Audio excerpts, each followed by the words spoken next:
हम देखते हैं कई लोग कहते हैं इतना बड़ा हमें आदमी बनना है, 100 करोड़ आ जाए, 50 करोड़ आ जाए, ये हो जाए वो हो जाए। पैसे कमाने की सबकी भैया इच्छा है, इतना मिल जाए इतना मिल जाए, लेकिन मैं कितने के लायक हूं ये किसी का ध्यान नहीं जाता। बहुतों को हमने देखा, बहुत मिला लेकिन जैसे मिला वैसे चला गया। अन्याय से आया तो वैसे जाएगा, जैसे धन आएगा वैसे धन जाएगा। ईमानदारी से आएगा तो ईमानदारी से जाएगा, और बुरा करके आएगा तो बुरे तरीके से निकल जाएगा। तो पैसा कमाने की लालसा में जो इतने लोलुप हो गए हैं, तो कुछ भी करने के लिए तैयार हैं, मरने मारने के लिए तैयार हैं।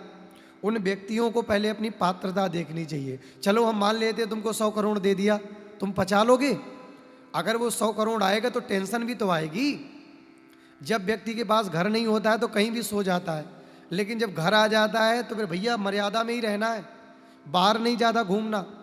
थोड़ा नाम हो जाता है तो व्यक्ति को अपना स्टेटस मेंटेन कर रखना पड़ता है।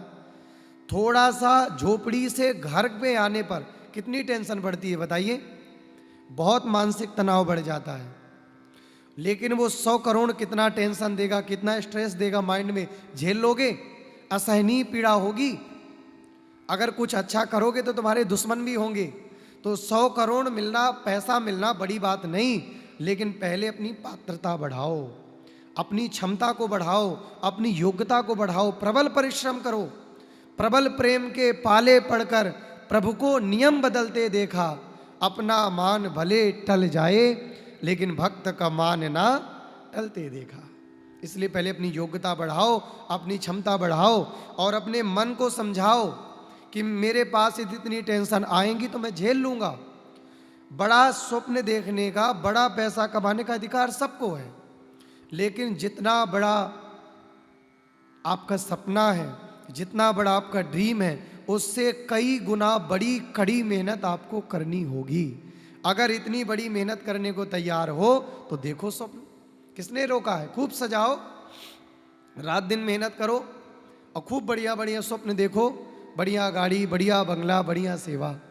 लेकिन यदि सब कुछ चाहते हो तो उतनी टेंशन झेलने के लिए भी तैयार रहना। ये भी इसी जीवन की शिक्षा है। और यदि तुम जिस दिन पात्रता आ जाएगी, परमात्मा कहीं ना कहीं से बानक बना देंगे।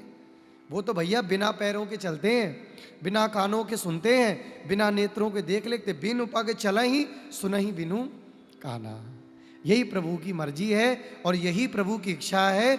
इसलिए तुम केवल और केवल अपनी पात्रता बढ़ाओ, क्योंकि वो 1000 हाथ वाला है। अगर 1000 हाथ वाला देगा तो तुम 2 हाथों से लोगे भी कितना? 1000 हाथ से वो देगा तो 2 हाथों से तुम लोगे भी कितना? और जिस दिन वो छीनने में आएगा तो 2 हाथों से बचाओगे भी कितना? तो परमात्मा का जो, अध्यात्म का जो महाराज फंडा है वो बड़ा विचित्र है। इसलिए पहले तुम अपना बृहद करो, अपने आप को बढ़ाओ, क्योंकि जब वो देने में आएगा तो छप्पड़ फाड़ के देगा। और बुरे आचरण करोगे पाने के बाद, तो जब लेगा तो 2 हाथों से बचा भी नहीं पाओगे।